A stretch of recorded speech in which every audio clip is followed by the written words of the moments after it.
Michelle. Today is Monday, May 3rd, 2021. We're here for the regular Board of Trustees meeting for Orange Township. I'll call this meeting to order. Ms. Kraft, if you could please call roll. Mr. Grumbles? Here. Ms. Taranto? Here. Mr. Rivers?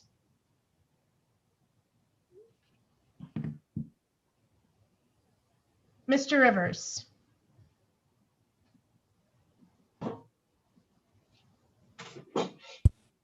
Here, can you hear me now? I can, thank you. Okay, thank you. Okay, we're going to exit the regular session and go into our zoning hearing for the Route 23 overlay specific to Sheets. I'll open that hearing now. Ms. Bonnie? All right, thank you. I will just have a brief presentation. Just wanted to highlight some of the things in my staff report that I put together for the board. Obviously, the applicant is Sheets. This is application number RCOD-21-01. The site is located at the southwest corner of 23 and Orange Road. I believe we're all familiar with this site, but across the street is the new Ninja Car Wash, and there is some undeveloped land to the north, and diagonal to it is the Sheriff's Office and the Disability Center.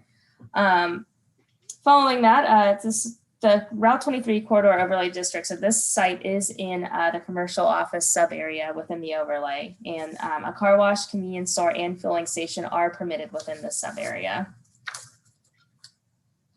In my staff report, I do have a site plan. So I'll zoom in on this, and I'm sure we'll discuss this further as we go.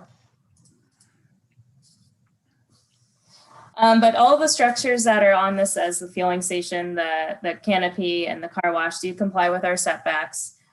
We even asked for the breezeway to be extended to comply with the building to lot ratio requirements to have a better an aesthetic appearance on 23 and kind of an outdoor entertainment area for Sheets. So this is a new concept for Sheets. This would be the orange Sheets.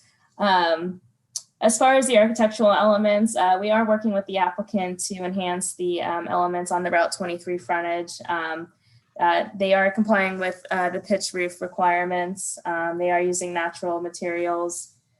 For landscaping, as I know that is a concern, they have enhanced the landscaping along the western property line and surrounding all the residential areas, and we've even asked for more, so we will be expecting a revised landscaping plan from them shortly.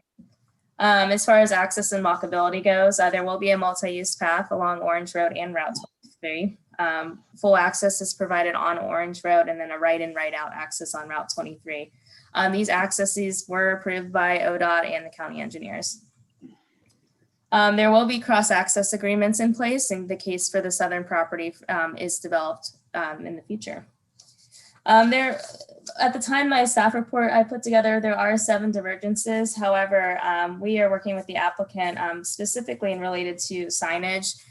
We have asked the applicant to take signage out of this proposal and submit its own separate signage amendment. So you'll see that in the next month or so, I'm sure, as we thought that was going to be, this would be a more cleaner application without the signage. As we all know, signage is a bit challenging. And then for the lighting too, I just want to point out is the applicant did agree to comply with our lighting standards. We did have a tech review meeting on Tuesday, March 30th, and those that were in attendance were zoning staff, our consultant, the fire department, regional planning, county engineers, and ODOT. So we did have several comments, and the applicant has been working with us pretty well addressing all those. We had a zoning commission work session on Tuesday, April 6th. The zoning commission did have additional comments that we believe the applicant has been working on and addressing. So as part of my staff recommendation, as discussed, there are several comments that we'd like to work with the applicant, but we wanted to at least open up the hearing to hear from the board and the public of their comments and concerns. As far as public comment goes, we received about 10 emails of written comments and concerns, and those were all passed along to the Board of Trustees. That's all I have. Thank you, Michelle. I'm going to open the hearing now for public comment. And before I do that, I'm going to read a few things. Statements made or written in any chat rooms are not public comments. They won't serve as public comment. So if you'd like to speak, unmute yourself and please state your name and address and limit your comments to 3 minutes. The name and address is just for record purposes. And please limit your comments to the merits of the application. No personal attacks on the applicant, township officials, or other residents will be tolerated. And if you do those things, you'll lose your right to speak. As the chair, I reserve the right to mute residents who engage in personal attacks. So with that, I'll open it up to public comment. Thank you.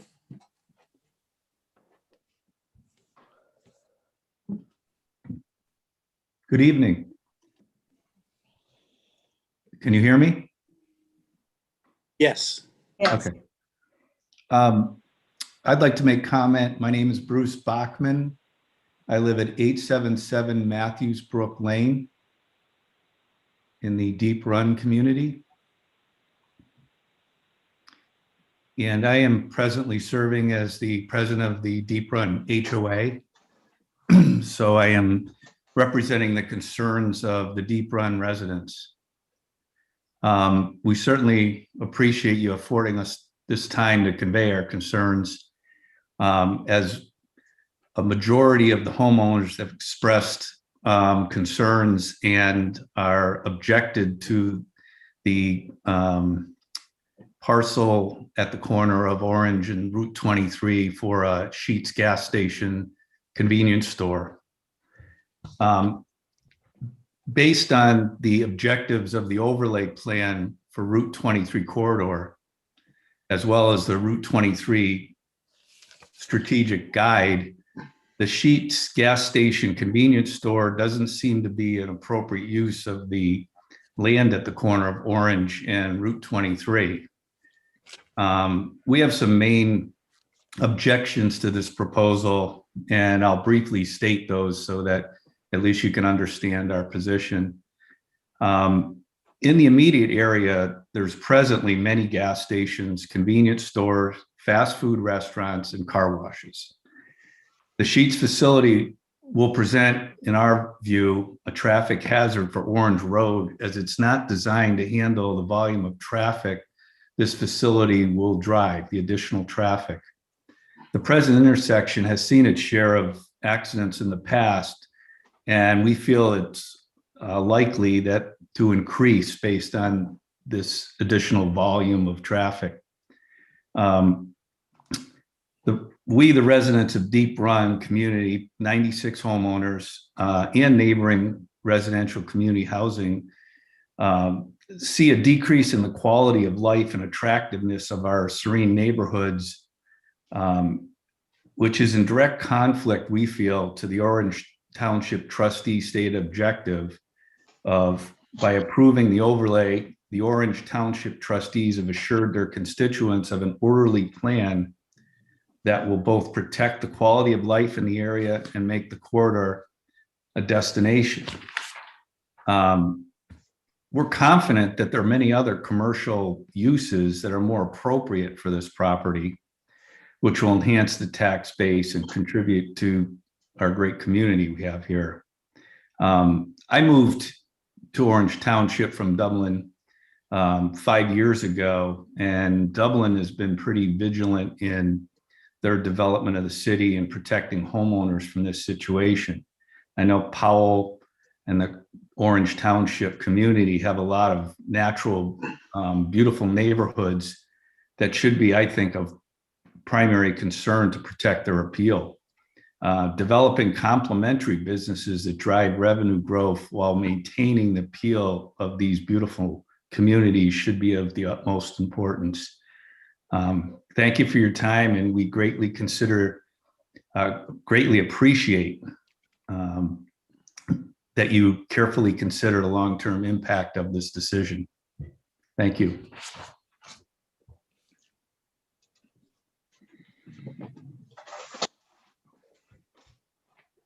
I will be next if possible.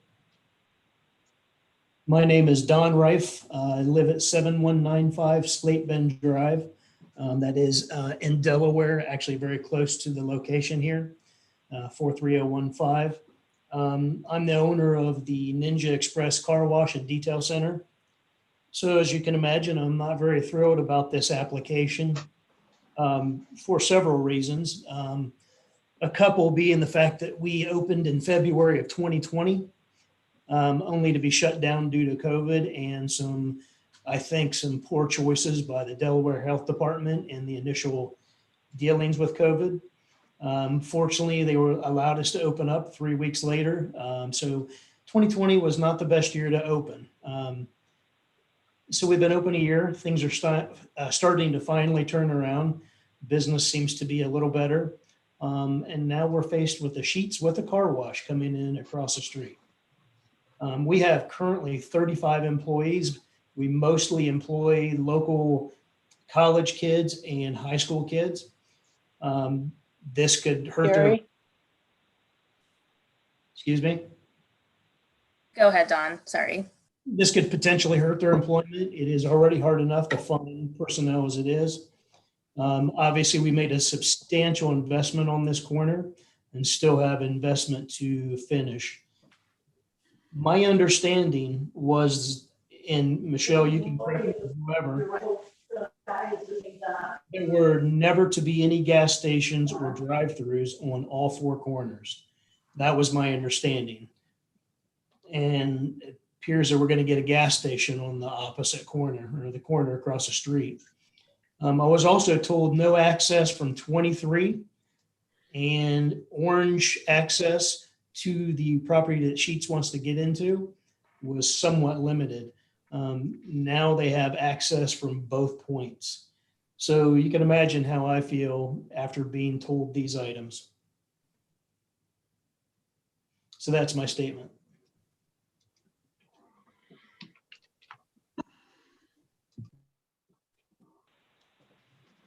I would encourage those people that are waiting to speak to be on mute until you speak, because we're getting a lot of feedback and outside conversation happening.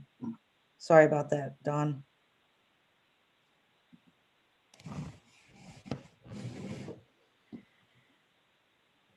Are there any more public comments regarding this application? Yes, this is Matt Armstead. My wife and I, Renee, live at 441 West Orange, just down the street on Orange, not very far at all. We just built this house. We saw what happened when Home Road was constructed and the amount of traffic that gets redirected onto Orange, and to have a facility like this is a big concern. I echo both the two previous comments. I thought those were very well spoken. I'm a customer of Ninja. I love supporting local businesses. I'm a business owner myself. I appreciate that these folks want to build a house or build a gas station and what they want to do with the property on the corner of 23 and Orange. I just don't believe that this is the right use for that. If I look down 23 past Powell Road all the way to LaSalle, and I see all the gas stations, restaurants, fast food, that's not what we want up here in Orange and Delaware County. Thank you. This is Phil Reiser, and I'd like to make a comment if possible. Sure. I'd like to reiterate, I too serve as a trustee of the Deep Run HOA, and I just want to reiterate a couple of points that were made during Bruce's comments as well as Don's. First of all, I'm a big fan of Sheets. I'm just not a big fan of Sheets in this location for the reasons that have been stated already. But anybody who's traveled on West Orange Road, either direction between 315 and 23, understands that that road is not designed, nor do there seem to be plans for it to be designed to accommodate the amount of traffic that a destination like a Sheets would promote and provoke. The speeding is excessive, the amount of traffic's excessive, and it's dangerous. Likewise, on Route 23, many times, anybody who's been at that intersection has seen vehicles storm through that light in an effort to beat it, where the speed limit goes from 55 to 45. And I would hate to see a semi take out somebody who's either entering or leaving the Sheetz location because of that proximity to that intersection. It's not designed for it. And I think public safety is paramount in this instance. As far as the commercial aspect of the development of the Orange County Route 23 corridor, we talked earlier about the fact of the importance of multi-site, multi-use development to help increase the tax base of the community. We certainly understand that as residents. We want to see that. But we also don't want to see Morris Road developed with nothing but fast food restaurants, car washes, and things of that nature. Somebody had made a comment back in October of 2020, how this could be similar to Bridge Park. Well, if we allow this type of development, it is not going to be similar to Bridge Park. So those are my 2 cents. I appreciate your allowing us to participate in this hearing tonight. And we would hope that the trustees see the value in those comments. Thank you.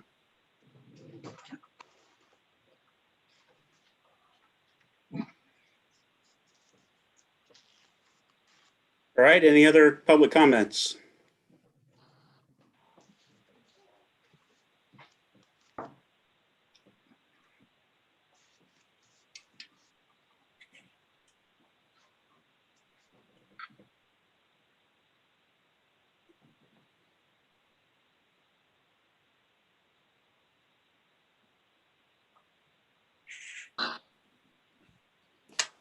Okay.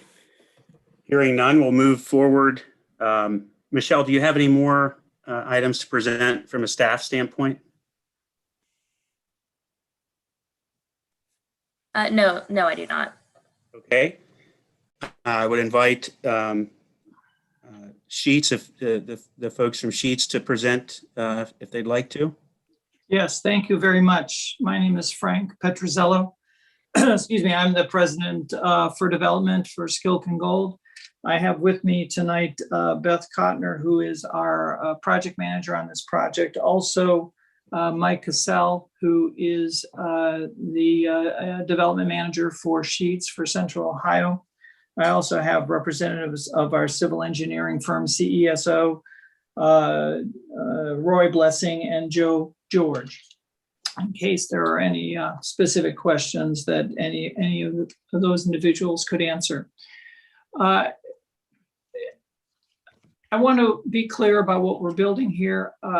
Sheetz, I don't know how familiar you are with Sheetz, but Sheetz primarily is a restaurant with indoor seating in the 30 to 40 seat range, with a significant full kitchen, made to order food, not wrapped in plastic.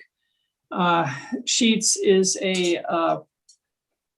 a business that grew out of dairy farms in Pennsylvania.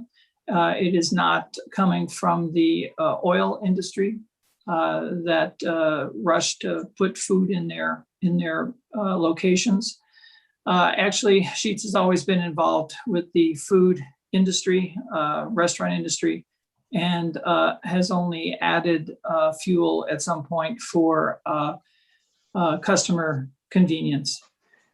We also, and then there's also a small convenience store as part of the interior of the store, along with a car wash. So we have 4 uses here.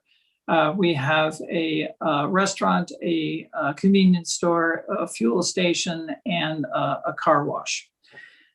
We have been working with with your staff, with Michelle, with members of the Planning and Zoning Board, and others to modify and adapt Sheetz for this particular location, not the least of which is the pavilion that we are building along 23. that will be an innovation for Sheets and I believe for Orange Township. You can see the view right there that just changed.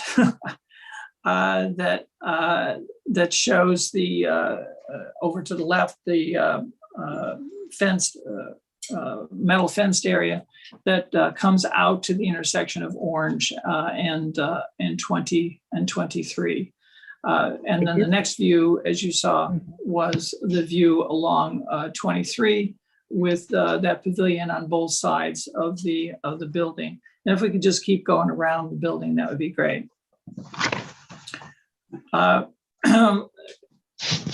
And also here you see this is the facade that faces the fuel pumps. These are all awnings and windows and materials of stone and brick throughout this building, throughout the bases to the piers to the fuel pumps, and also the car wash building. Could we also, yes, and those are the building elevations. Those are great.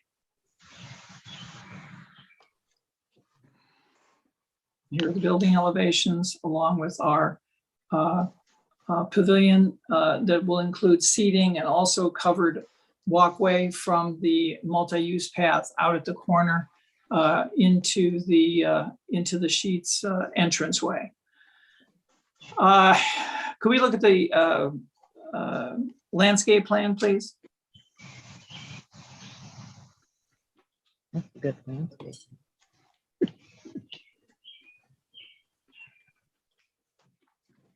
Gary.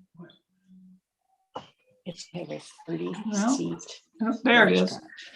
You can see that we have developed this site quite extensively with landscaping, hedgerows along 23, perimeter landscaping all the way around. We're also preserving the wetland area that you see in the sort of squiggly shape up at the upper left-hand corner there. And we've been asked to provide some more hedgerow along the parking on the north side to separate it from Orange, and we are happy to do so. I want to also point out that we've had the traffic study. We prepared a traffic study for this project. We've worked with the state of Ohio and with the county. They have both approved our traffic study. We are providing a left turn lane into our project from Orange. We're providing a right in, right out on 23, along with, I believe, deceleration lane on 23. That will help take traffic off of Orange Road. Anyway, those are approved studies and approved access plan per the state. And as has been mentioned as part of that, we have agreed to allow cross access in 2 locations to the property to our south, such that can be developed and have multi-path access to that site. Basically, we believe that we've worked very closely with everyone here to come up with a plan that is consistent with the objectives in Orange Township, and feel very, very good about our proposal. Hope that you do also, and certainly we are all here for questions if you have any. So that's where we are, and appreciate your time. Okay, cool.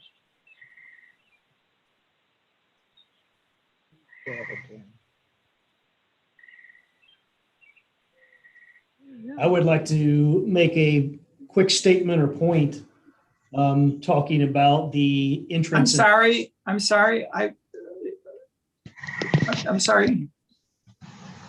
thought I was speaking to the commissioner, to the trustees. That's great, but I just asked if I could ask a question or make a statement. That's up to the chairman. Okay, that's fine. Crickets. Michelle, do you, we've moved past public comments, so What's your preference here? The precedent, Michelle?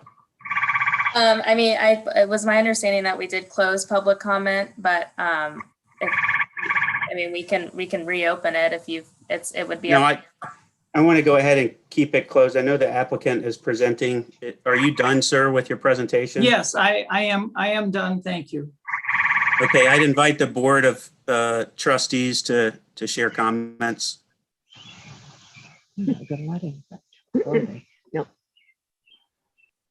Michelle, do we know who is, has all the background noise and the, I'm trying to mute them as I hear it. So. number one, for the residents, I have received all your emails. I've read them. I certainly listened to you and listened to what you have to say. I do want to make one comment. You had a recurring theme in your emails on that we don't need another gas station.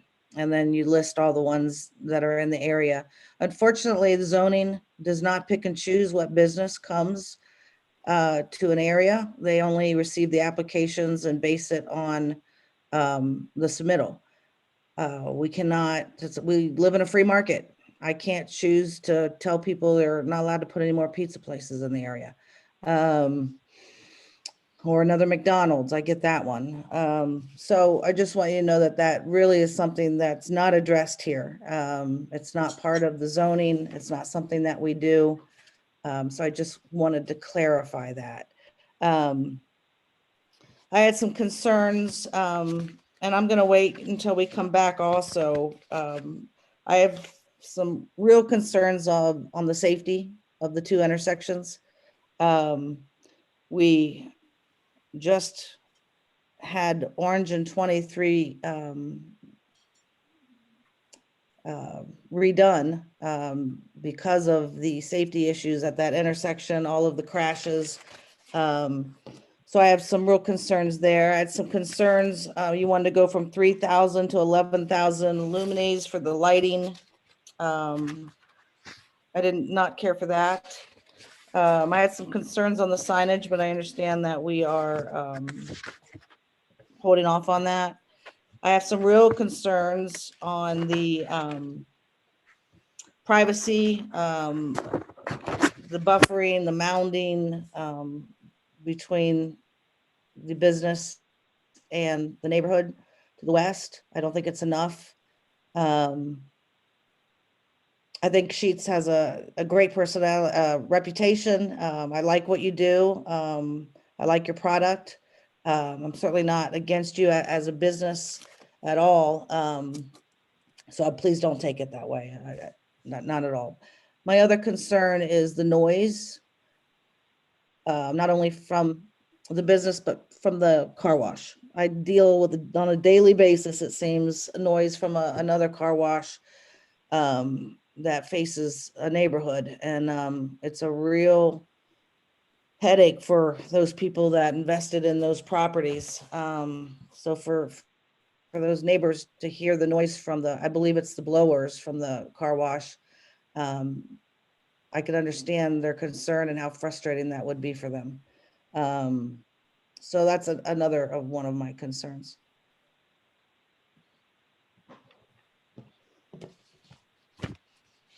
Yeah, and I'll just add, I have received the input from our residents as well, and that with zoning, there are standards and a process that apply with these applications.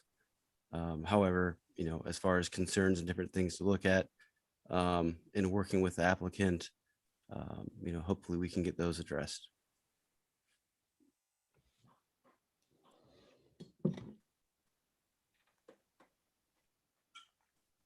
Yeah, the only concerns I have were already shared. I live very close to the intersection and frequently see accidents. I actually drove up and down 23, and with proximity to a stoplight, haven't noticed the ingress and egress, really the way this one's situated. And so I had concerns with what was mentioned about the potential uptick in risk and accidents associated with that.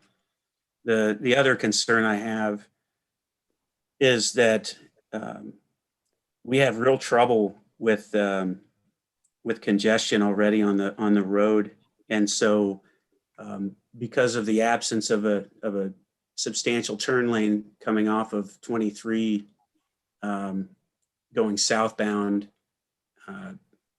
to turn west on Orange Road, I would be very concerned with cars queuing up to turn left into the facility. If the line of cars already forms at the stoplight, which is likely, it backs up pretty quickly there. The cars are stuck to turn left, and that backs up onto 23 and congests the road further. So I would just be interested in options to mitigate those things. That's really all I have. So, sir, if you'd like to respond to the comments from the Yes. board. Yes, that would be great. Well, let's start with traffic.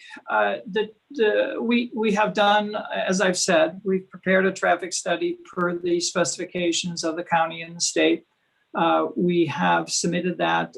They have reviewed it, provided comments. We've resubmitted it, and they have approved the traffic study and the plan as outlined by this drawing. I am not a traffic engineer, and I look to the state and the county to protect the public's interest in allowing or disallowing what is proposed. So I would offer any communication you'd like to have with our traffic engineer or with the county engineer or the state of Ohio traffic department would be great. You know, I don't know what else to say other than we are considered a safe and appropriate use and access as drawn. I will comment that we are providing a deceleration lane to come from the north on 23 to be able to turn in there. That will lessen the amount of right turns into Orange from the north, because it'll be much easier to go straight and then to come right in without having to enter the without having to go onto Orange Road. Most of our traffic for a facility of this type is pass-by traffic. Something like 80% of the traffic is pass-by traffic. Very few trips are made specifically to come here and to go from here. We're mostly used on the way somewhere. So a very large percentage of the use of this site will be coming from the north and entering into the right in, right out on 23 and then proceeding on south to that. The comments on lighting, we have, I'm not sure, there were some numbers that were stated, but I know in working with Michelle and with everyone that we fully comply with the township lighting requirements. If there is some concern about that, please let us know. But our understanding is we fully comply, and that is our intention. With regard to the buffering, if you want to zoom back out a little bit to show the full extent of what we have there.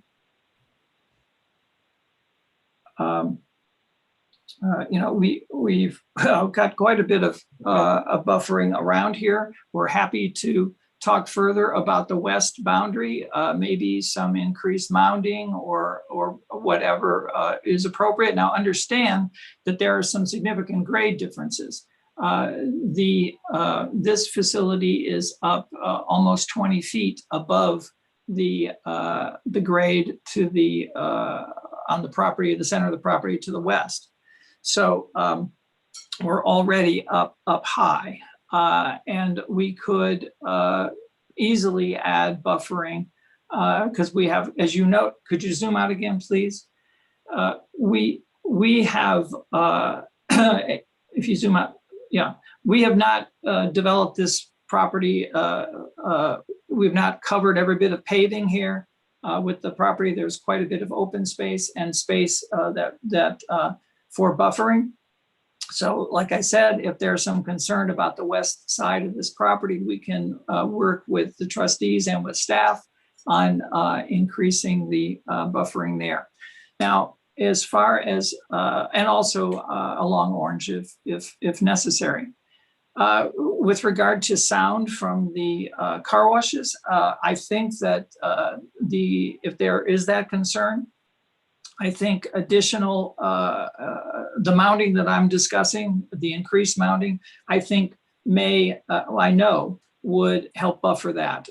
Number one, we're about 20 feet up in the air and sound goes up, not down generally.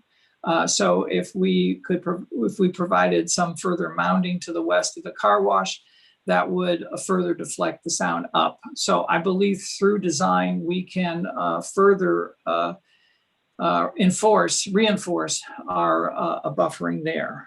Have I talked about all of the items that were discussed? I believe so, yes. Okay. So, with that, I would say that we would be happy to work on the buffering and the sound issue. And the traffic issue, I guess I defer to the various agencies who control that. And the lighting, as I said, we believe we fully comply.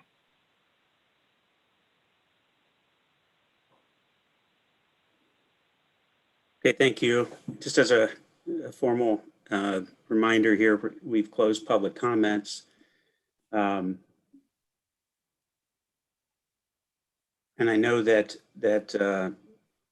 Michelle, there's been a request to continue this. Is that correct? Yeah, yes, we are working with the applicant and we're not ready to move forward with a decision this evening. Okay. Trustee Grumbles, if I can add for the public comment, if anybody does have any more comments or questions to add, feel free to email me and I'll pass that along to our board members. I believe everybody has my contact information, but I'll put it in the chat room just in case. Okay, great. All right. Just need to pick the new date, correct, Michelle? That's correct. Do you have a recommendation in working with the applicant? I'd like to ask the applicant, so we would want the revised materials a week prior to the hearing date. So I'm not sure what the time frame is on What are our options, Michelle, for dates, please? So we don't have May 17th and I think June 7th is our next trustee hearings, our regular one. Okay, then so May 17th, which is 2 weeks from today, means that we would have to make the changes within a week and get them to you for your week prior, correct? By the 10th, yes. Okay, can I ask my civil engineer while I'm on the phone? Roy? Are you there? Joe's here. I can answer. Or Joe? Hi, Joe. Yeah, I'm here as well. Can you guys get something together in a week in terms of the additional landscaping is required and mounding and landscaping and buffering to the west? Yeah, those are minor-ish changes. I think we can get that done in a week. So, Okay. and just to be clear, I'd like all of our comments would need to be addressed besides Yes. image. No, I agree. I Okay. agree. I really don't want to Okay. keep pushing this, so. Do we have to settle the date tonight, Michelle? We would request a date certain.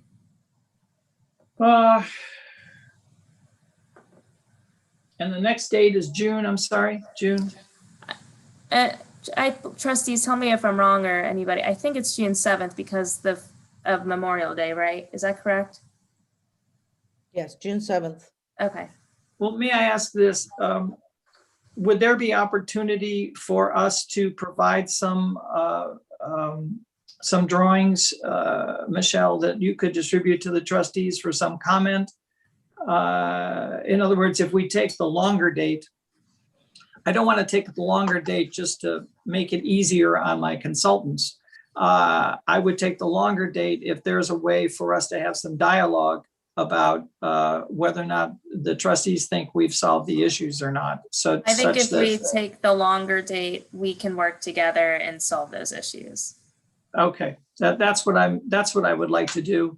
I don't want to, come up with a solution that in our minds and then not have any agreement at the next meeting. So let's take the longer date, please. And we will have a very clean proposal and hopefully a little bit of back and forth between all of us to arrive at the proper solution.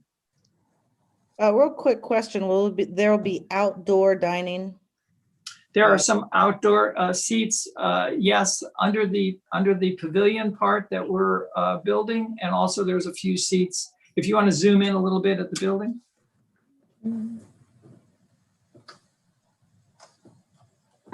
There are some seats there. Do you see them? Right there. And then there'll be some under the canopy that you don't see in this drawing. Do you have a concern? No, it's a resident had asked that question. Okay. So if Okay. that sounds good to the trustees, that would work for us. Michelle, can you confirm the date, please? It would be Monday, June 7th. Okay.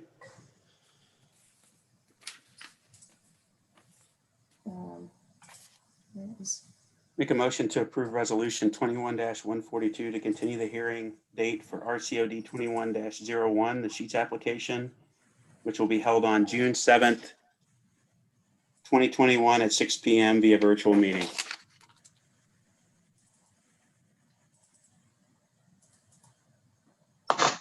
Is there a second? Second? Mr. Grumbles, Yes. Ms. Tranto, Yes. Mr. Rivers. Yes. Okay, if there's nothing further, I'm going to announce the closing of this zoning hearing related to the RCOD 21-01 Sheets application. Thank you, everyone, for participating. Thank you very much. We'll return back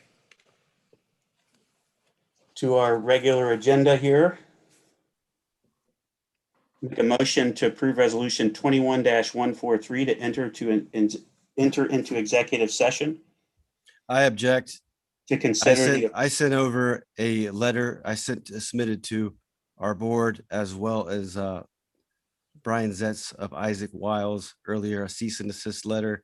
I do not believe that we've had the proper legal counsel for several matters, including Administrator King and his suspension, the handling of public records request, and the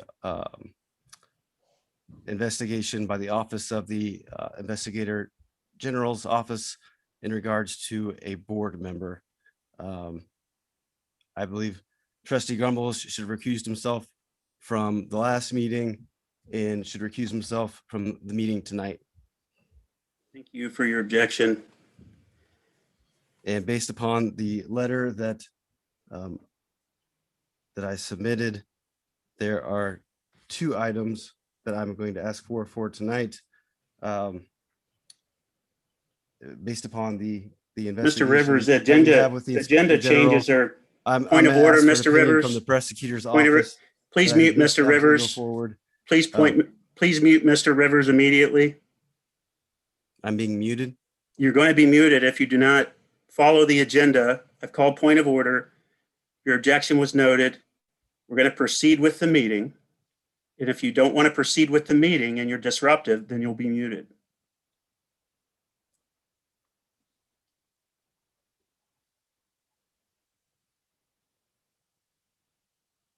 Call a motion to the table.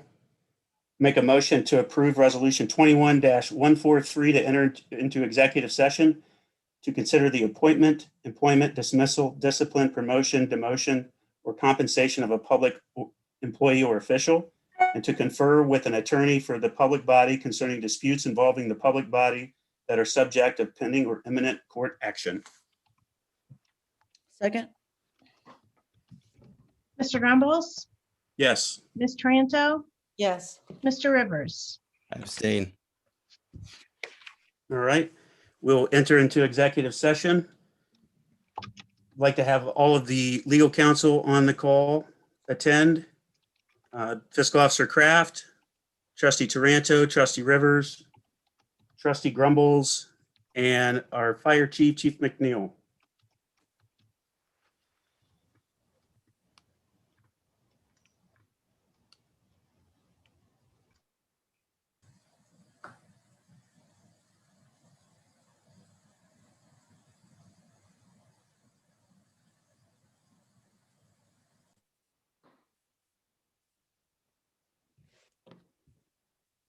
Miss Bonnie or Val, if you could create the breakout room, I'd appreciate it. Yeah, I think Val's doing it. Can you identify what legal counsel is so we know who to go on? We have Gary Walters with our insurance and Paul Lafayette. And then there is a Craig Wilder with the insurance company. What one would be Paul? I don't see that. Do you have a 499 number?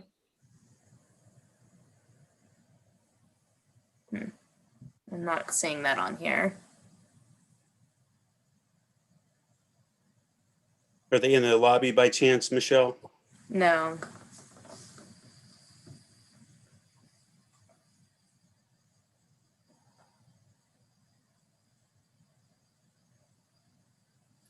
Michelle, if you want to,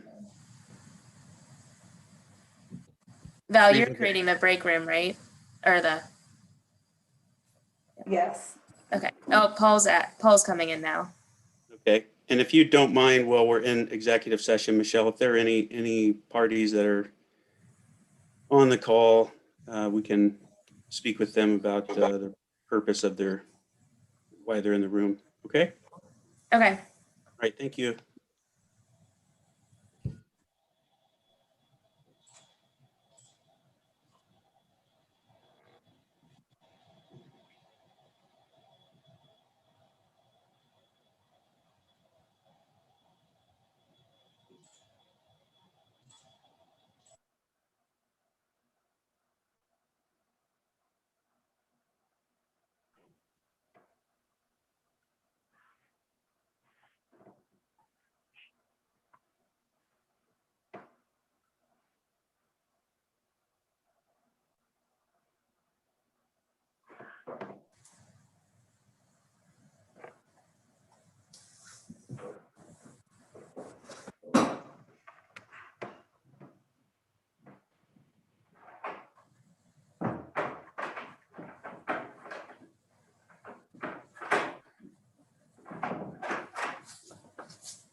Val, I'll just continue sharing my screen until I'm done with the zoning shortly after that, if that's all right.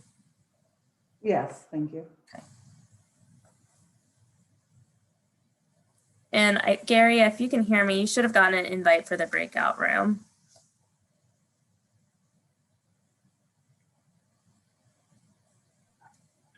Did you send that to me in an email?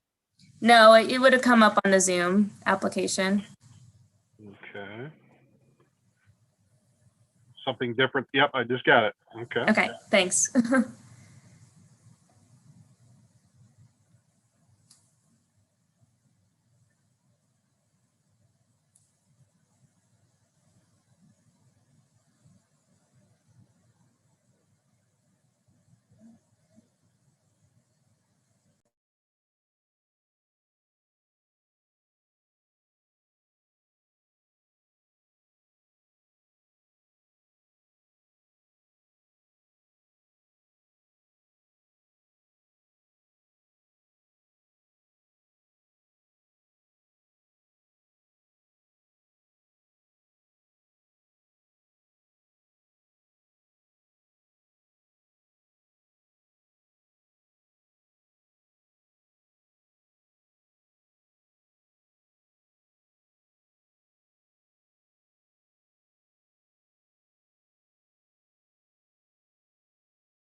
Okay, all the board members, Ms. Kraft, everyone back in. Yep.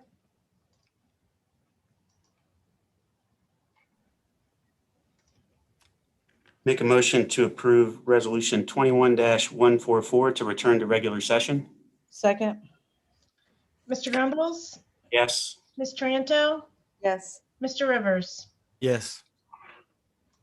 Okay, in executive session, we discussed employment matters, pending litigation. A comment was made pertaining to the health director at the end of the session. Full transparency. Ms. Taranto, could you please repeat the comments you made? It was not an executive session. Yes, yes. Did we want to go ahead and move forward with the agenda item about face masks at the pool so I could invite the health inspector, health commissioner into the meeting now so that we don't keep them waiting? And I'd like to ask to do the same with Christy Ramsey from the Outreach and Communication Committee, to move her up on the agenda if we could, so she doesn't, she's on standby also. So any other agenda changes? Yeah, I had asked that the Franklin Street crossing, I had some questions. I don't need legal counsel. I don't have any legal questions. Ask to change the I agenda. had to move I had you asked up. that that be added to the agenda. You should be on in the next. Lisa, you're not on mute. Oops, sorry, I was sending Christy a note. Trustee Rivers, the request was sent to council because it was a litigation or legal matter that was resolved.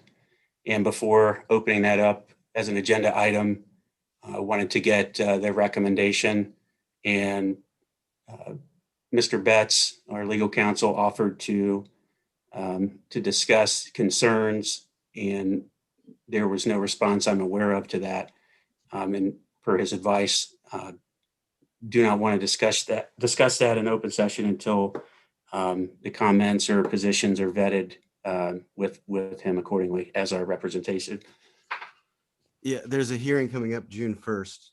And, as far as the outreach, the village, and how that was handled, that doesn't revolve around anything with legal opinion.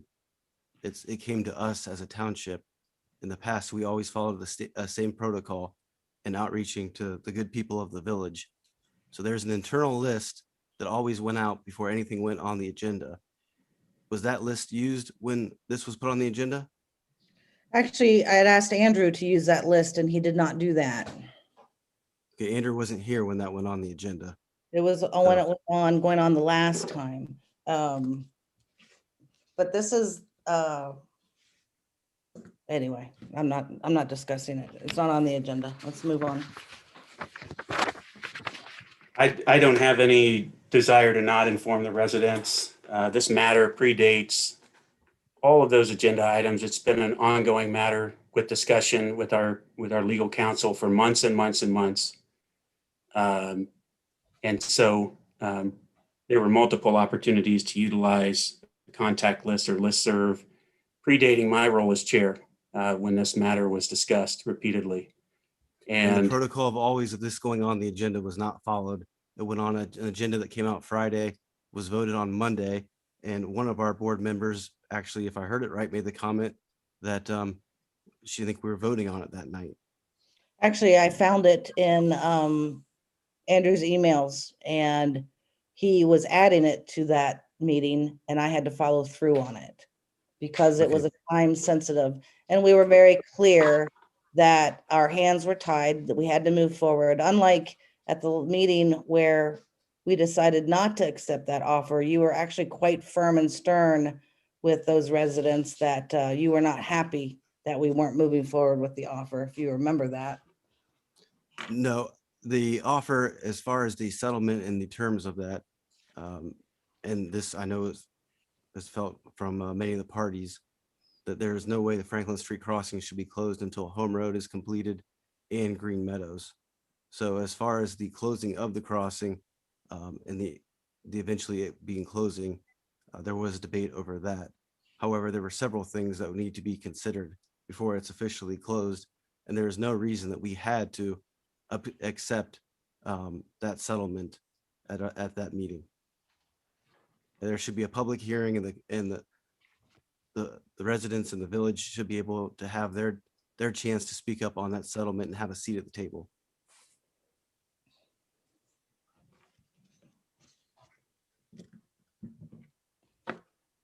Mr. Grumbles, what's next on the agenda? I believe we have the proposed agenda changes. I want to close out the concern that Mr. Rivers shared. I think that the crossing debate goes back many years. If there's something that you think was done improperly or that we did not extend proper courtesy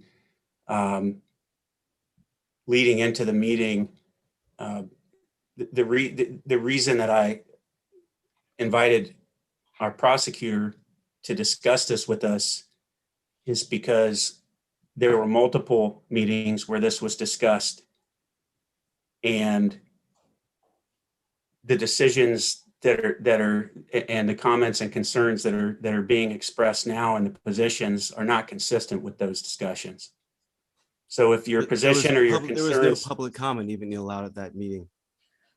if your position and concerns have changed and you want to reopen that issue in order to vet public comments and public opinion, then the reason I brought the prosecutor's office into the fold, into the discussion, was so you could express that with our counsel and find out what steps or requirements are necessary to do so based on actions that were already taken, that were discussed and vetted thoroughly. So none of this should have come as any surprise to you. It's well documented in emails. It's well So documented. you'd be willing to have a special meeting and let the public get their chance to comment? I'm not opposed to having a special meeting. Again, There's a the process. reason There's a process, Ben, that's I outlined. understand. And public hearings may even be part of that, but that's what the rail commission and the railroad does, not the township. That's fine. This is why I asked for our legal counsel to get involved. If we need to go backwards in order to move forward, I won't oppose that. I'm not opposed to it at all. I simply want to make sure that legally, based on things that have happened, we aren't exposing ourselves to liability. It's that simple. So if there needs to be a special meeting to discuss Franklin Road, then we should entertain that. I have no problem with that. But we need to get the guidance of counsel in order to proceed forward with any formal action, in my opinion. There needs to be a as special one of meeting where three, the public needs to be allowed to speak. It needs to be in person. I'm not opposed to having a public hearing. Whether it's in person or not is something that we can discuss at the time. But if you want to work with our prosecutor, I would encourage you to do that and figure out what the proper steps are. And if you want to recommend that, I have no problem with that. I have no issue at all. I had made an effort to reach out to some members of the village and did not succeed prior to the vote in connecting. And so I'm happy to extend the courtesy, but I simply want our legal counsel to opine on that first. More so on how we would navigate that than whether we should or should not. And what our options are at this point. That's it. Moving forward with the agenda, I'd like to invite our health director. I know that we have an agenda item under administrative, I believe, issues regarding the mask wearing at the pool. I've gotten several messages about it myself, and I know, Trustee Rivers, this was something that you surfaced for the agenda. If you'd like to share There seems to be a lot of confusion as far as the policy with masks and how that will operate with the pool and with other outdoor aquatic centers, what the restrictions are going to be and what they're not going to be.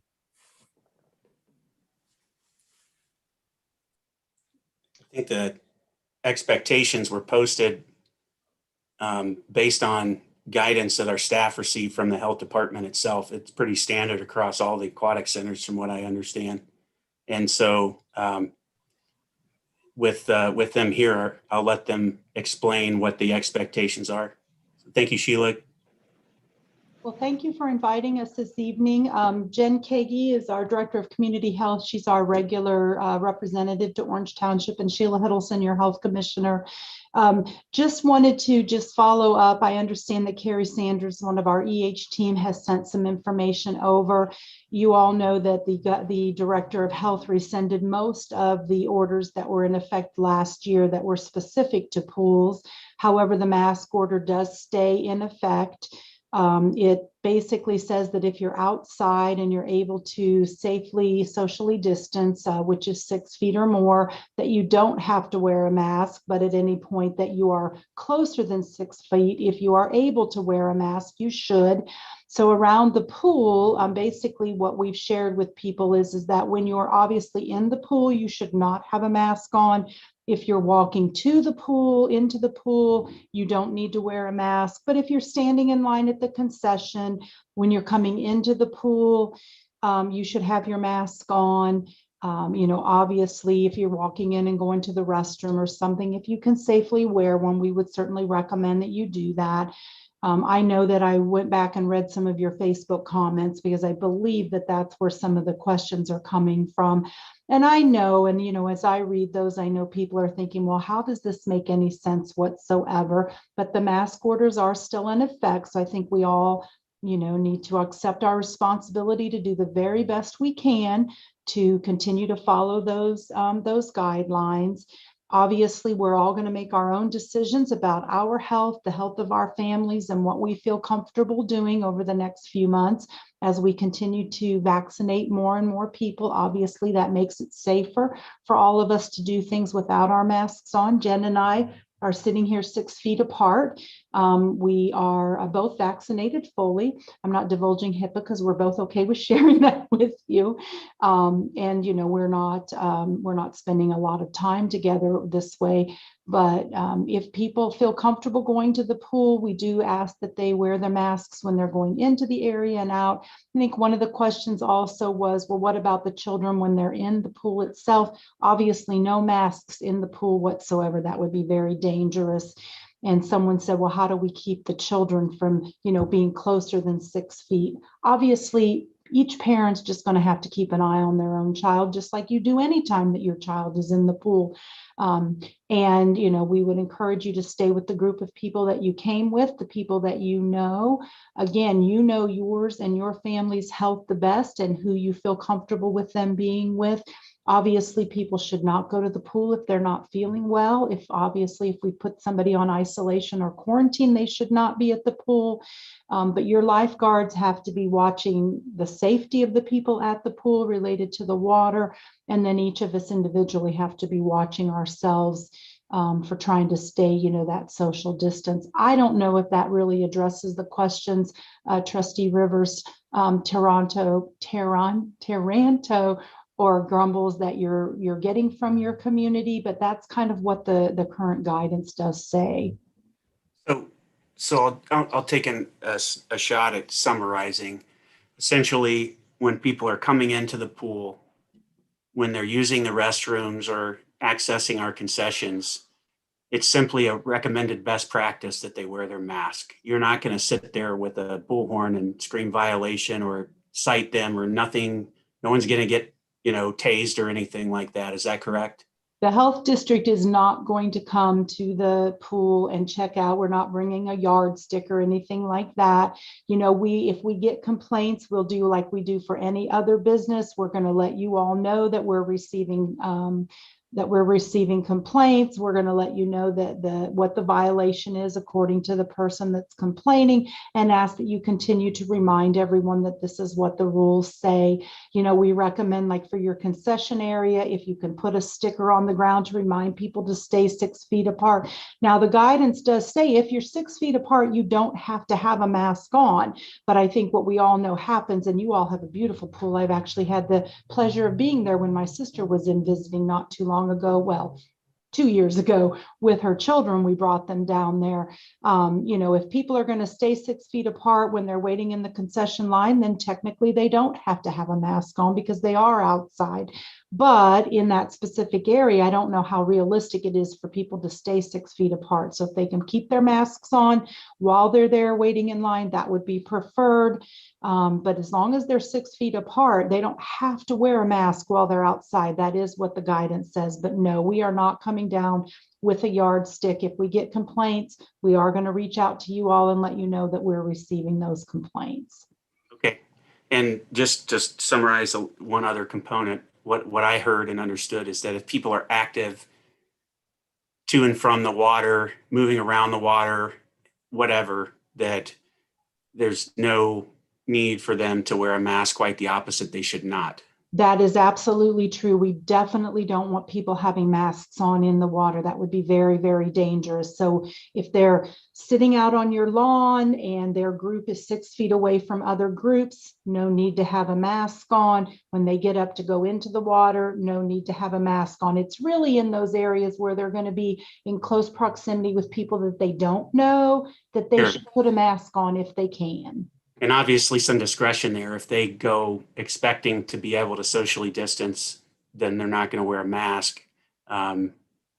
If they plan to stay at minimum 6 feet apart. So I just want to make sure that we recommend the right things and communicate accurately. So thank you for coming today and clearing that up.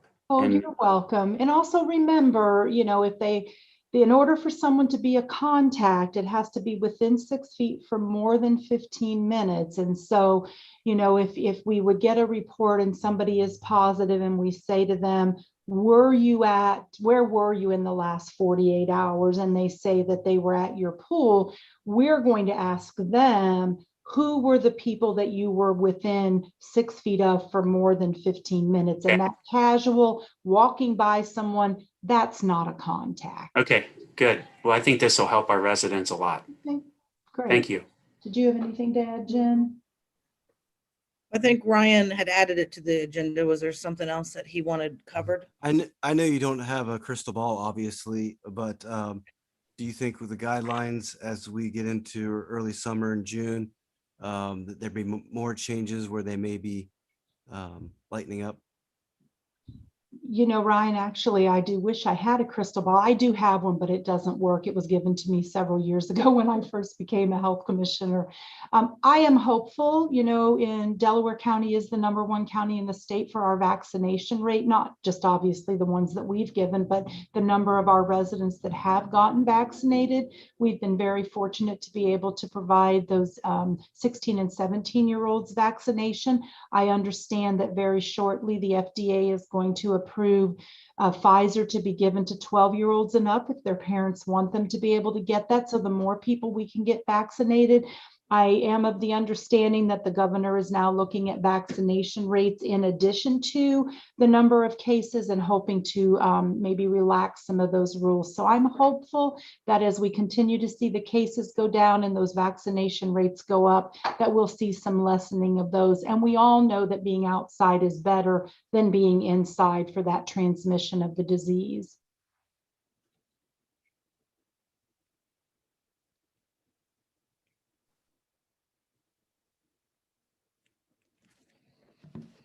I'd like to cross. I was just gonna say, keep our fingers crossed that that gets lifted for our pool season for sure. Yeah, and I'd like to just clarify too, with the time slots, what would be the catalyst for us to dispel those? Would it have to be lifting the order altogether?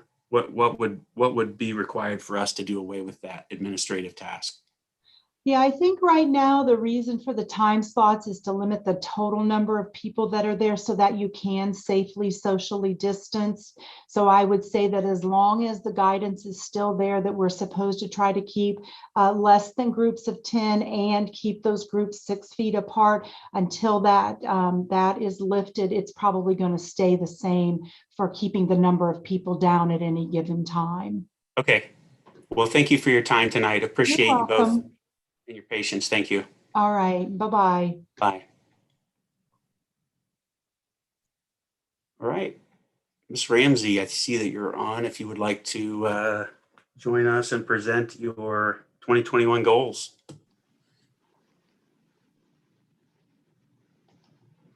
Thank you, Mr. Chairman, and good evening to everyone. Thanks for giving the Orange Township Outreach and Communications Committee, also called OTOC, the opportunity to present our goals for this year. I think we have a great team this year. We're excited to be moving forward, and there's 4 main goals that we're focusing on right now. So our first goal is to develop a social media distribution list for things such as township surveys. And our list will also include our neighborhoods and HOAs. And although our list is still in development, we recently, as you know, had the opportunity to utilize the list with the distribution of the township's park survey. And we received some positive feedback on that. So hopefully we're moving in the right direction there. Our second goal is to develop some internal communications policies and procedures for OTOC. For example, we've already looked into a minutes distribution policy, and we'd really like to kind of get these procedures in place and somewhere in a written format so we can have something to hand off to the next OTOC team.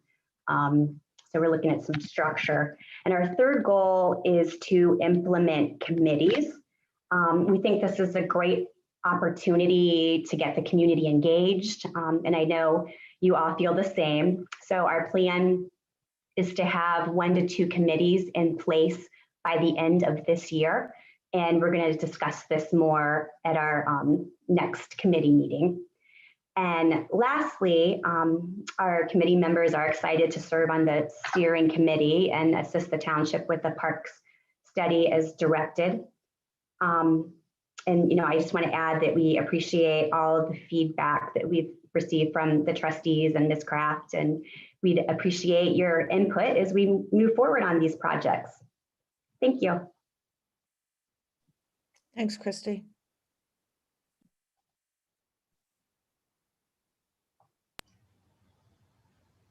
Lisa, did you want to share any comments? Yeah, thanks. Just, in the working with Christy and her team over the last 3 weeks, she's right. She's a very capable and engaged group of volunteers, which is fantastic. I think that, her vision is the right, kind of the right vision, and being able to get that document, I think, Ben, that you provided with that hierarchy, that that structure of how the committees would be kind of under the overreaching OTOC group. Being able to let them start to figure out their, start to suggest what they want to tackle first. And she and I have had some preliminary discussions about kind of what way they may go with that, or suggest they go with that. So I'm excited about that, because that means more community involvement, more involvement with our residents to help direct our township. So I think that's what we all would want. And so I think, like I said, she's got a great team, and there's a lot of energy behind what they're working on. So if we can get to everybody's consensus that, yep, continue on, then I have no doubt that they will be able to click off these goals this year.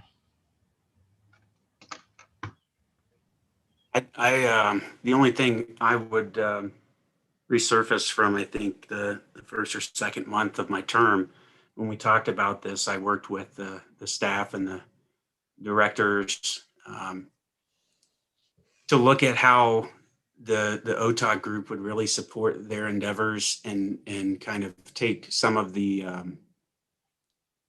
transition some of the work that they might otherwise have to do to the folks at OTOC and the folks in the community that have been identified as stakeholders through OTOC for the org chart that I provided, or I guess the breakdown, or whatever you want to call it. And I still think there's a lot of value in that. We had discussed it last year at length a few times, and forming those subcommittees and helping move the township forward. I do appreciate everyone at OTOC working hard. I know there's been some hiccups, and I don't think that's any reflection of anyone's feelings of the actual OTOC board members or its purpose or value. It's more of a board matter, and so I wanted to convey that publicly, that we are grateful. I am, at least I know, for the work that you're being asked to do and that you've done. As far as the Parks Master Plan goes, I still would like to have the board actually meet the parties involved and have that initial discussion that's called for, so that we can, kind of benchmark individually with the group and doing this. And we're on the getting close to finding our next director of operations, and I think it's a critical effort to engage that person in, who's really tasked with bringing the findings from OTOC and recommendations of the master plan to fruition. So the timing and having a little pause is actually good, I think, for continuity and making sure that everyone that needs to be engaged is engaged. So I appreciate your willingness to work with us and to partner and making time to present today. So I have no issue with what you've proposed or continuing to grow the steering committee and things of that nature. So thank you. Thank you.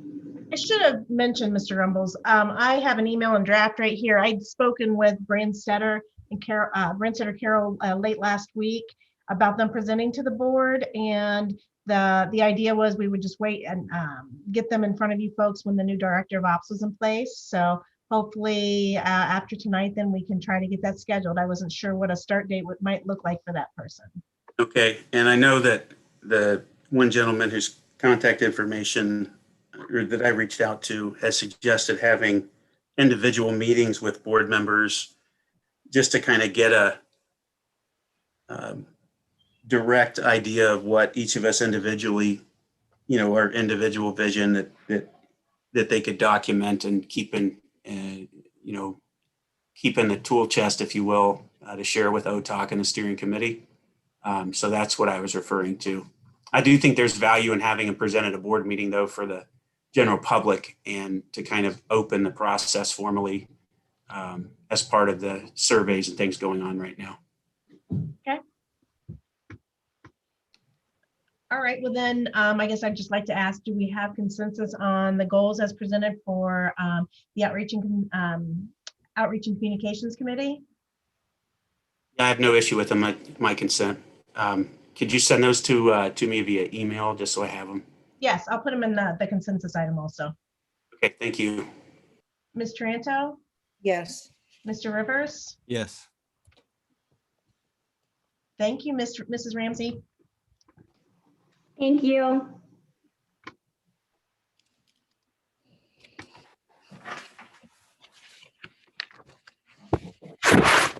There's the agenda changes that were proposed. Go back to the regular meeting. Coming out of executive session, it shared what we had discussed. Want to propose formal action related to employment matters. Make a motion for the board to terminate the employment agreement of Township Administrator Andrew King without cause pursuant to paragraph 7B of the First Amendment to Employment Agreement of Orange Township Administrator. I had asked at the beginning for this to be Second. considered by the county prosecutor's office, and several of these matters that weren't handled properly. And I figured this would be the route it would go. So I do plan to submit all this to the Ethics Commission tomorrow. Second. Mr. Grumbles? Yes. Ms. Taranto? Yes. Mr. Rivers? No. Make a motion pursuant to paragraph 7B of the First Amendment of Employment Agreement to Orange Township Administrator to immediately relieve Andrew King of his duties during the 30-day notice period. Second. Mr. Grumbles, Yes. Ms. Tranto, Yes. Mr. Rivers. No, and I'd like to add there was no legal counsel here tonight and never joined us in executive session for any of this.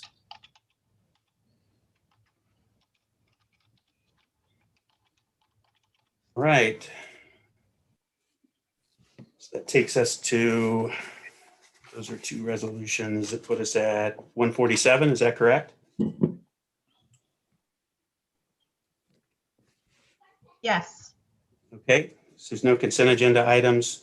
Make a resolution to approve, or make a motion to approve resolution 21-147, approving the electronic record of the proceedings from the regular meeting held on April 19th, 2021. Second. Mr. Grumbles, Yes. Ms. Tranto, Yes. Mr. Rivers. Yes.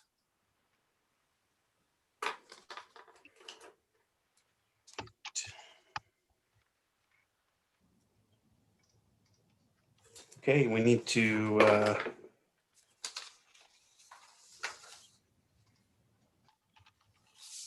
go through to the development and zoning report. Ms. Bonnie? Yes, thank you. I will show the zoning report. Mhm.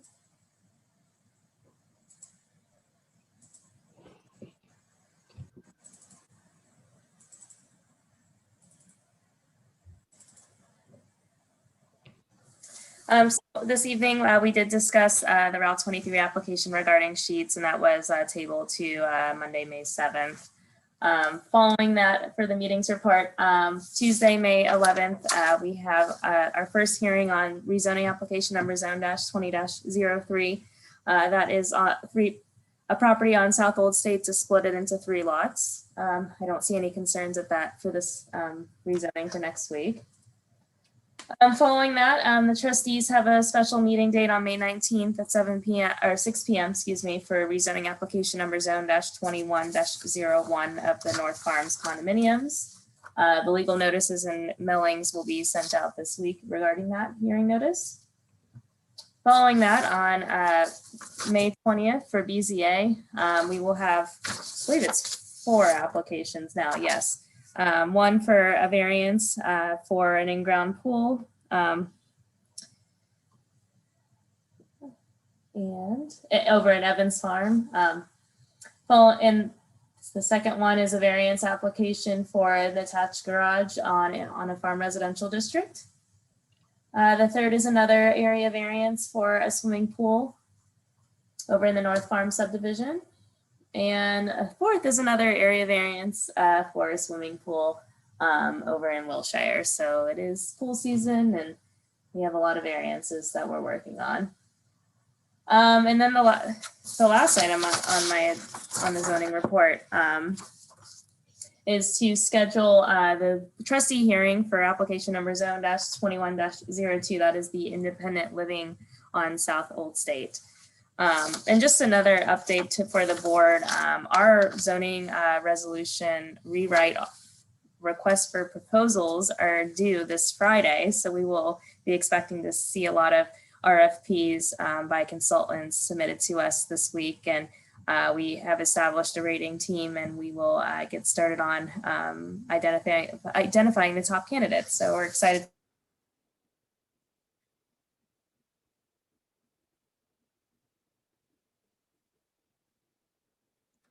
for that. Scheduled up for an evening. So there's a lot going on in zoning, but we are powering through.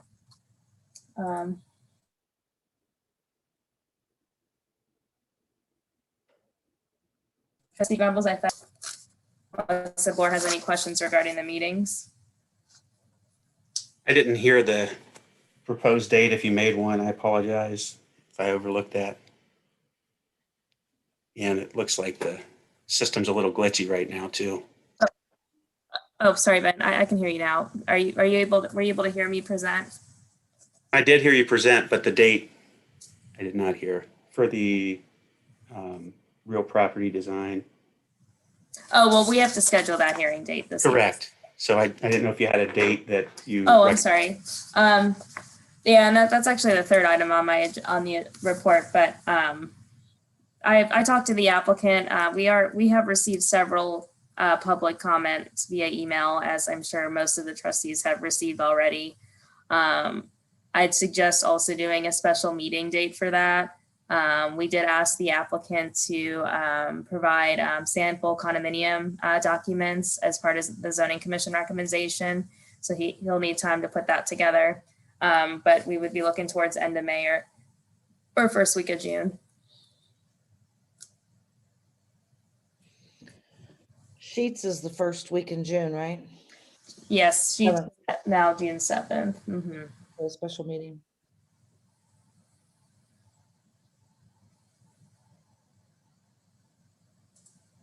I think June 9th, Wednesday at 6 p.m.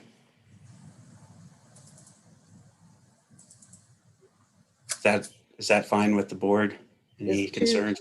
Tuesday, the 8th possible? Okay. Sorry, let me,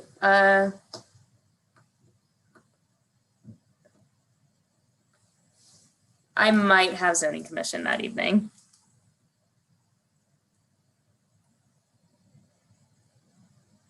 Can it be the first week in June? Mm-hmm. I mean, I'm available if the board can do a June 1st or 2nd. I know that's a Tuesday or Wednesday. It's up to the rest of the board. I will not be available on the 9th. And just to let the board know that the zoning commission did recommend unanimous approval for the independent living at South Old State application.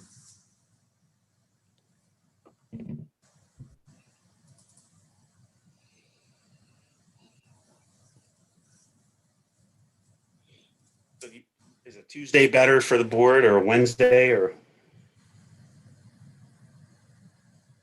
I can do Wednesday, June 2nd.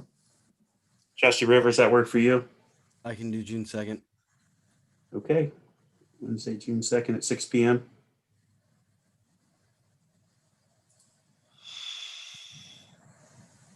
Okay, and sorry to interrupt you there, Miss Bonnie.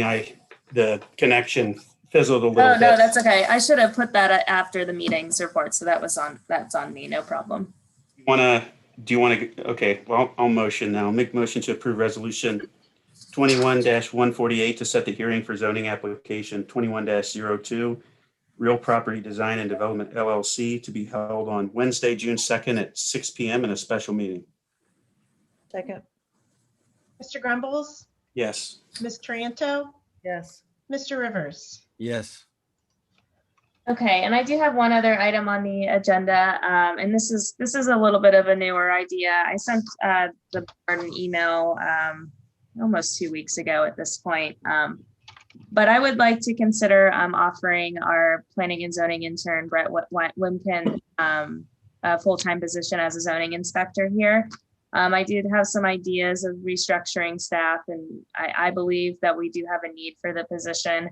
The township is still growing. We're exceeding above average in our permits this year compared to the last 3 or 4 years of permitting at this time. And it's not even our true busy season yet. So, with the zoning inspector position, I'd like to be more proactive in our code enforcement, since we've been lacking that a little bit more so, given the demand in permitting and plan review. And we did lose our GIS specialist last summer. So, and Jeff Beard, our senior zoning officer, has found more interest in it. So I'd like to be able to have him focus on our GIS projects. I don't think there's a need to have a full-time position for GIS anymore, but it does take up a good part of your time, as I think GIS is relevant for all the departments. He's actually almost wrapping up with the trails map as we speak. So hopefully the board saw my email. I'm happy to answer any questions that you all may have.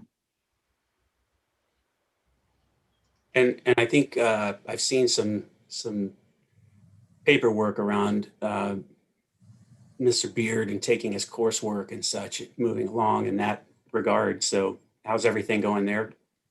I think really good. And, it's, he's, I think it took him some time to figure out what his niche was at the township, and he seems to really enjoy that. And I don't want to burden that opportunity for that on him. So I rather, well, how do I reword this? I want to give him the opportunity to pursue GIS if possible, but I do need to alleviate some of his role onto a different position. So I think we would just look for consent tonight to work with Ms. Bunting to get a PD and everything kind of organized. And then maybe at one of the upcoming special meetings, if we get that done before we have our regular meeting, we can revisit that and approve everything. Does that sound fair? I would appreciate that. We do have a draft position description in place, but I didn't want to move forward without getting a consensus from the board. I'm fine with you working on it. You have my consent.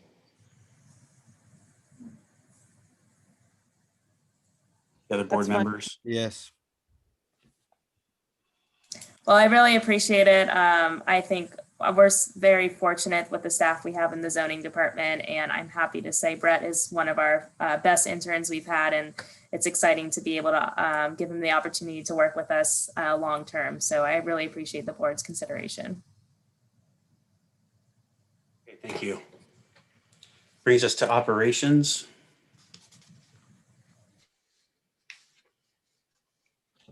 Trustee Taranto, I believe you have a few topics here. Yes, North Orange Park Field Space request for American Lung Association. I brought it to the board because I had advised against it. It's pool opening weekend, and so I didn't feel that it was an answer that I could do alone, so I thought I'd bring it to the board. Hopefully you've read the email string. He wanted, let's see. He wanted fields 1, 2, and 3 on Saturday, May 22nd, which is the first weekend of the pool opening. Of course, we have a limitation of 425 people, but that's a lot of cars. According to Marianne, traditionally, no soccer practice or games on weekends are scheduled after 11 during pool season. That came into place many years ago. It was an issue with parking. Mr.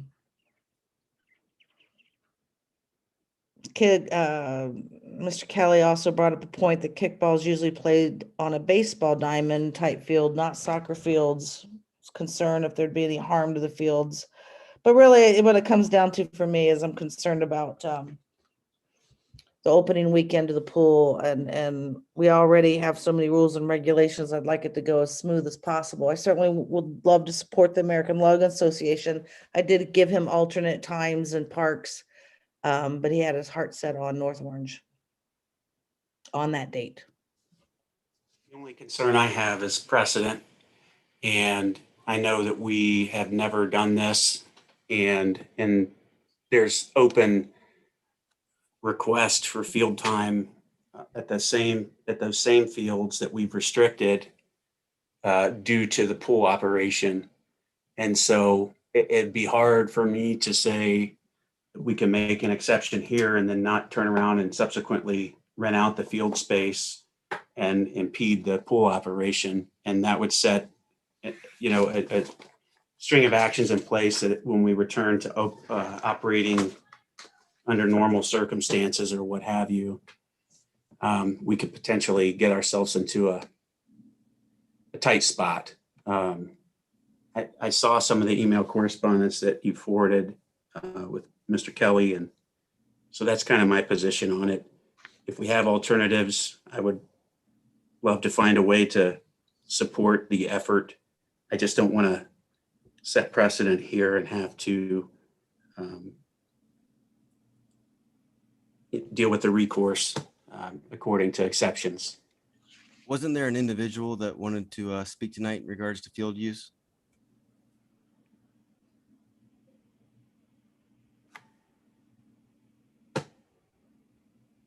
believe he has interacted and corresponded with our township staff for a pretty extended period of time.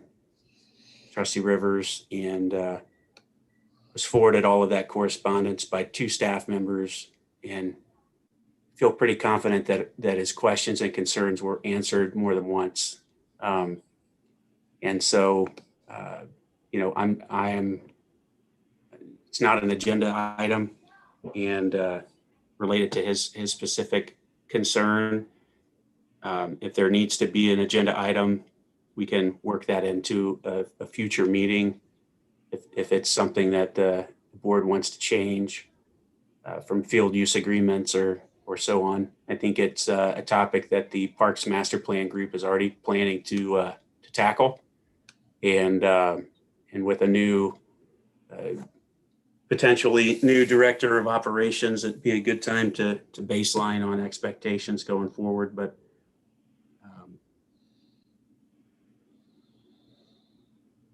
I believe I saw him in the room, but I don't think he's there anymore.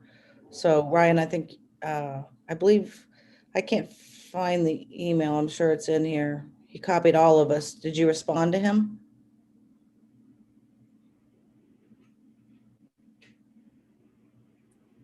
Yeah, I thought we'd have a chance for him to speak tonight, but I guess not.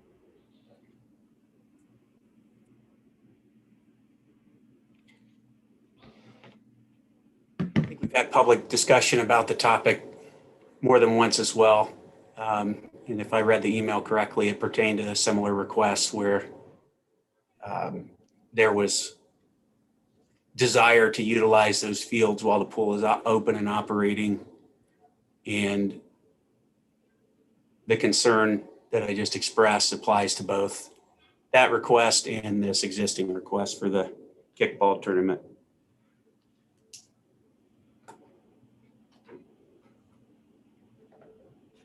I'll let the gentleman know with the American Lung Association. Well, Trustee Taranto is acting administrator. I think that you were given most of that correspondence pertaining to soccer field use, but if you find you're missing any, I know I forwarded that out, or I received it all forwarded to me from Mr. Cowan.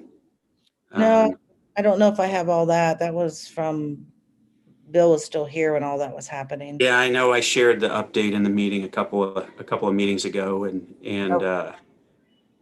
related to this specific inquiry, but all of the questions were already answered.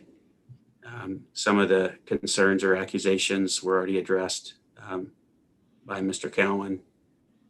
So Did I can. Did Ryan have any comments on the American Lung Association? No, I have nothing to add.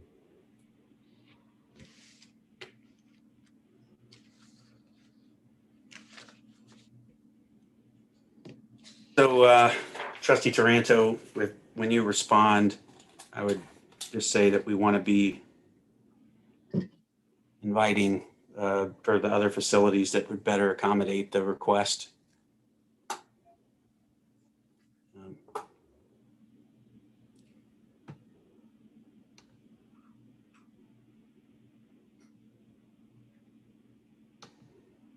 Okay. We have the next item is the Delaware County Road Improvement.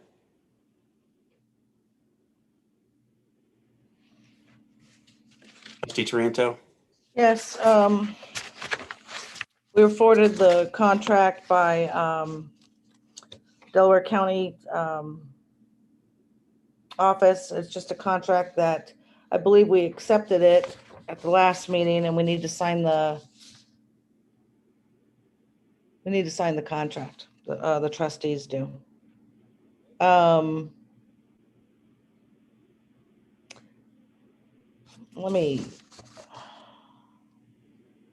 Val, was there no resolution that went with this? I think it was more of an informational thing. We agreed to work with, we approved the count to work with the county and they were just notifying us that they had awarded the contract, if memory serves. I could be wrong. Ms. Bunting? I'm just gonna, I make a motion to accept the contract from Delaware County Engineers Office, accepting the Shelley Company as the contractor for our roads program this summer, this season, this road improvement season. Second. Mr. Grumbles, Yes. Ms. Taranto, Yes. Mr. Rivers. Yes. So I will have this in the Leanne's office where we sign the checks. I'll bring that over tomorrow, and if you could all stop in to sign it so I can get it back to them. Thank you. And then the obsolete items, did everyone see those in the backups? It was Yes. for 4 speakers and a couple of drinking fountains, 6 of them, I think. Any questions or concerns? No. Okay, hearing none, make a motion to approve resolution 21-150, designate township property as obsolete and no longer fit for public purpose and of no value. Second. Mr. Grumbles, Yes. Ms. Taranto, Yes. Mr. Rivers. Yes. Concession pricing for 2021. I looked at the spreadsheet. I think Ms. Kraft, you're looking for the price for a slushie, right? Not so much. Oh, okay. My kid would love a slushie though. What do we need to do here? I think it's in the aquatic center rates, right? So we just need to accept those and set the price for the. Wasn't there one item that you didn't know how we should price it? Yeah, I think it was. The icy. $2. I'm fine with it. I have no concern with the pricing. I'm okay. Any No. concerns, Mr. Rivers, with pricing? Mr. Anto said no. No. Okay, make a motion to approve resolution 21-151, set North Orange Aquatic Center rates for the 2021 season. Second. Mr. Grumbles, Yes. Ms. Taranto, Yes. Mr. Rivers. Yes. All right. Staffing for the fire report. Sorry.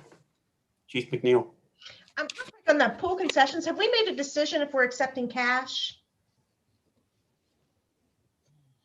I think I'm fine if the pool operator opines on that. It's their discretion. I'm indifferent. I think that cards would obviously be ideal, so that we don't have to deal with the cash issues that we have in the past. But if I really don't want to burden the residents anymore, if they have cash or card, I think we can figure it out, right? Yep, just need to know one way or the other so we can plan accordingly in fiscal. Board members, do you guys, Mr. Anto, Mr. Rivers, do you have any other thoughts on that? I do not. Fire report? Yes, trustees, I come tonight to request the ability to hire 3 full-time firefighters. After being here now approximately a month and looking at needs, I do believe that there is some shortage in the staffing. I also have some retirements coming up here right around the corner that I need to prepare for to get people in places so that I can make forward progression to promote other positions at some point here in the near future. And with the ultimate plan of smart growth, as discussed with zoning, there is a lot of growth going on in the community and the township.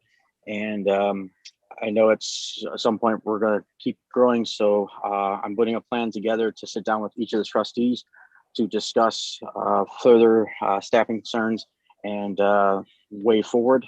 And that with the smart growth of having what we need to provide the best service to the community that they deserve. So, but 3 right now would help prepare for these gaps that we're going to have here soon.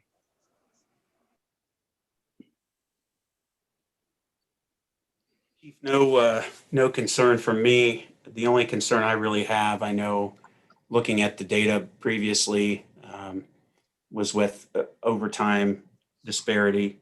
We can discuss that further, when we sit down and talk. But I would hope that as we bolster the department staffing wise, that we can mitigate the opportunity and the necessity for overtime. So that's all I'll really say in regard to that.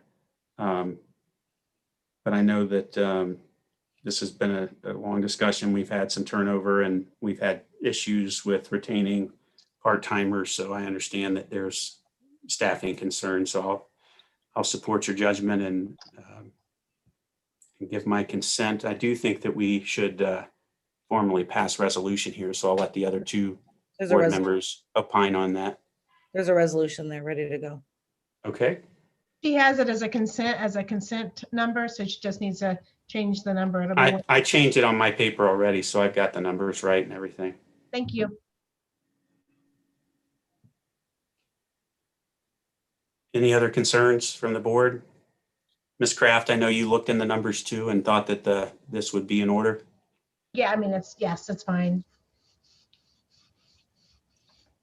Make a motion to approve resolution 21-152 to allow Fire Chief Nathan McNeil to work with office manager to post for the position of 3 full-time firefighters. Second? Mr. Grumbles, Yes. Ms. Tranto, Yes. Mr. Rivers. Abstain. All right. Brings us to the fiscal office report. Okay, just a few things, another liquor license to approve, whether or not you want to hold a hearing or not hold a hearing for Osis Beach LLC, which will be located at Orange Point Drive. I also, as we think about liquor licenses, I just sent an email. I got something from the Department of Commerce today about the annual liquor license renewals, and if there's any that we want to object to renewing the permits. That has to be done by the 1st of June. So when you get a minute, I would ask that you take a look at the email and the attachments that I sent. I don't know what the normal process is for that, so I thought I would just send that around and figured if you wanted to act on something, then we could bring it to the next meeting. Dun & Bradstreet, hopefully you had a chance to look at the email on Dun & Bradstreet. I did continue to kind of dig into all the numbers we have out there. And we have one that's a parent and then 2 branches for each of the fire departments.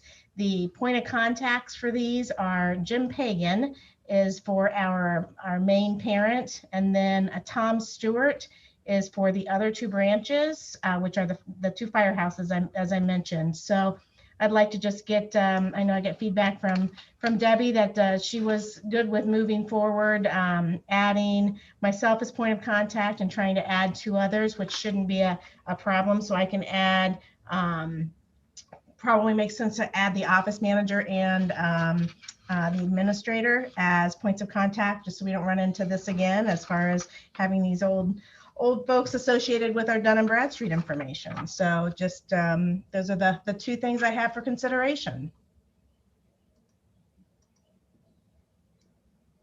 I have no issue with either.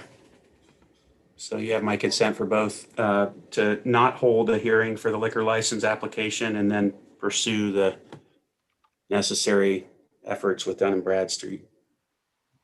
I concur. Lisa, I have a question. This is Michelle. Where is the Oasis Beach located?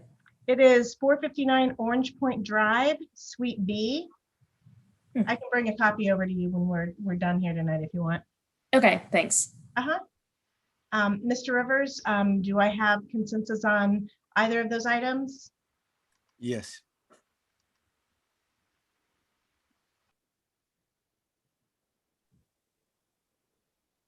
All right. Brings us to the Director of Operations discussion. Trustee Taranto. Oh, we interviewed, I believe it was 5 applicants out of many applications. And all of the staff, myself, the office manager, we all agreed, as well as Mr. Grumbles, that Silas Bauer was more than qualified for the Director of Operations. We felt he'd be a good fit. And so I had Val talk to him and brought it to the board and executive today. And I think I'm ready. We're ready to move forward.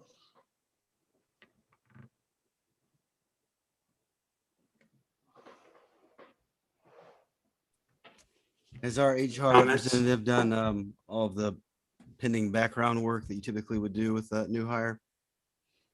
Yes, he'll be provided that, and the resolution would read that his hire is pending, that if those things don't go through, then the employment wouldn't be valid anymore. If you scroll down, I can read that a little bit, Val. It's at the end, I think.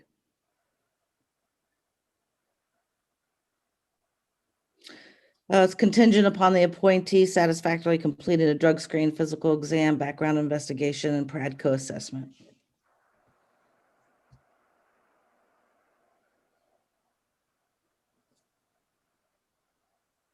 Any other concerns?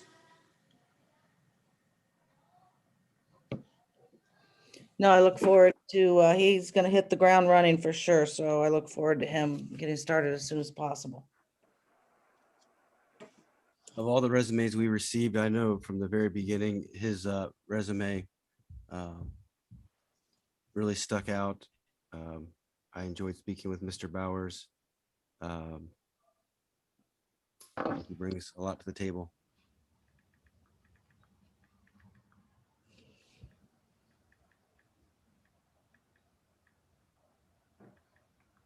Trustee Taranto.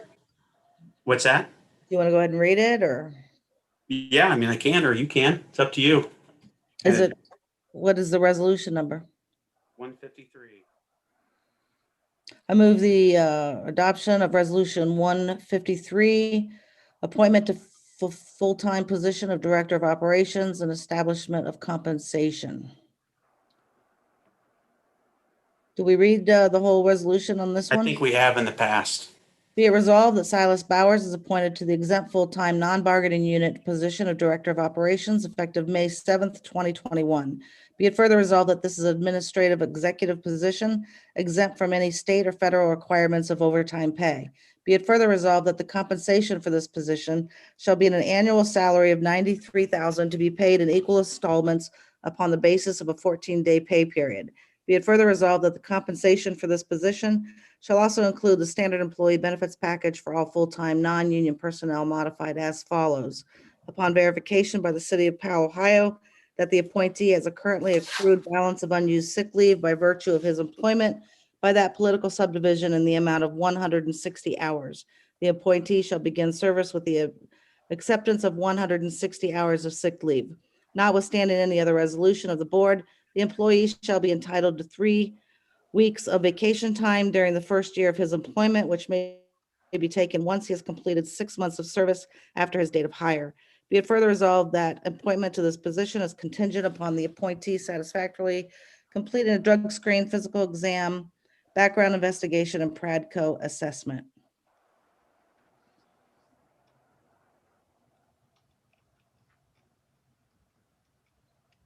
Do I have a second?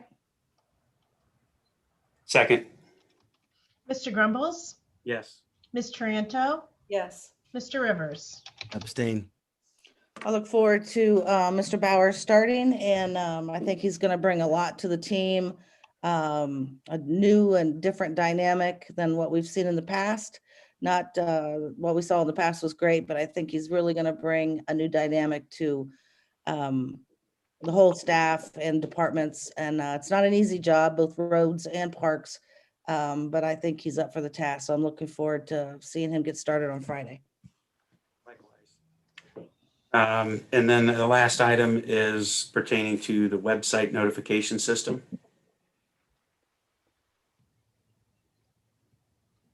And Debbie, I can take that one.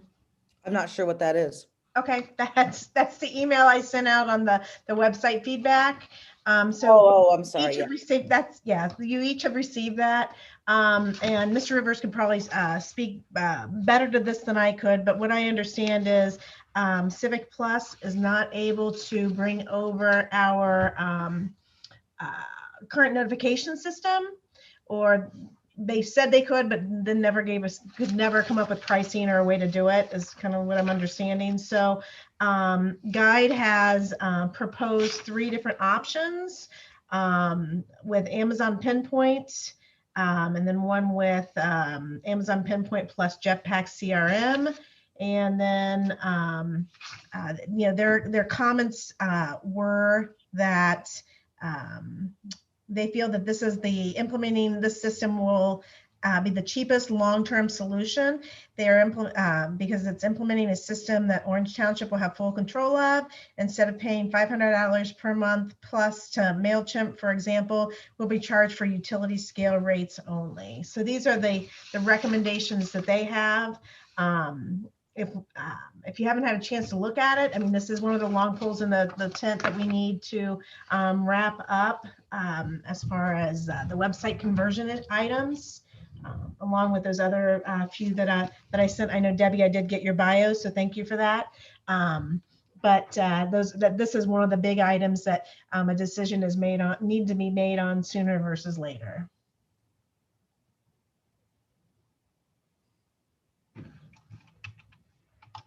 Mr. Rivers, do you have anything you could add? The big question is the amount of work and who's going to manage it. If it's a new system, there was the option to stay with the alert system that we have with Civic Plus for labor as far as our staff. That would be the easiest, as we are training and you've got a whole new website coming up. However, if you go with a new alerts, a new system, new notification system, probably provides more flexibility and would be an upgrade over what we currently have. But it's a matter of work balance ultimately here that is the challenge. And were you able to get a quote from Civic Plus for that? I thought I'd heard from that they were having a hard time. They said they would give you, they could export this functionality or let us use that functionality, but then they never, they weren't forthcoming with a quote. The pricing was not provided for that as a standalone yet. No. Okay. So we don't know how competitive that may or may not be with the prices that we've received, correct? Yeah, the pricing still needs to be ironed out before the decision's made, yes. Okay. Okay, The thanks. pricing and then make a decision, right? Yep. Okay, sounds good. So if it's okay with you, Mr. Rivers, I'll just try to reach out to you later this week to see if we can't coordinate on getting a quote from Civic Plus so we can try to wrap this up to which direction is we want to move forward with. That's fine. Okay, thank you. Anything further tonight before I adjourn? No. Make a motion to approve resolution 21-153, meeting adjournment. Second. Mr. Grumbles? Sorry. It was 154. Yep. Make a motion to approve resolution 21-154, meeting adjournment. Second. Mr. Grumbles? Yes. Ms. Taranto? Yes. Mr. Rivers? Yes. Have a good night. See ya.